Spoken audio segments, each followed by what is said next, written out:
ఈ నెల 5వ తేదీన జరిగిన తెలంగాణ మంత్రివర్గ సమావేశంలో కీలక అంశాలను చర్చించాలని నిర్ణయం తీసుకోవడం జరిగింది. రాష్ట్ర ముఖ్యమంత్రి రేవంత్ రెడ్డి అధ్యక్షత వహించనున్నారు. ఈ నెల 5న కేబినెట్ సమావేశం నిర్వహించి కీలక అంశాలను చర్చించాలని ఇప్పటికే ముఖ్యమంత్రి మంత్రుల సమావేశంలో నిర్ణయించారు. మే 29, 30 తేదీలలో జిల్లాలో పర్యటించిన మంత్రులు ఈ 4 అంశాలపై అధికారులతో సమీక్షలు నిర్వహించారు. అవతరణ దినోత్సవ వేడుకల ఏర్పాట్లతో పాటు ఇందిరమ్మేళ్ల లబ్ధిదారుల తుది జాబితాలు, రెవెన్యూ సదస్సుల నిర్వహణ ఏర్పాట్లపై జిల్లాల వారీగా తయారు చేసిన నివేదికలపై సమావేశంలో వివరించారు.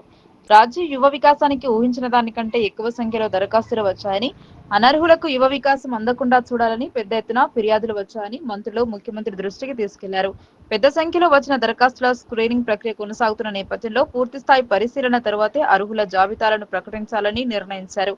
మరింత లోతుగా విశ్లేషించి లబ్ధిదారులను గుర్తించాలని నిర్ణయించాలన్నారు. ఒక్క అనర్హుడికి కూడా రాజ్య యువ వికాసం ద్వారా లబ్ధి చేకూరవద్దన్నారు. ఈ అంశంపై కేబినెట్ లో చర్చించి నిర్ణయం తీసుకోనున్నారు.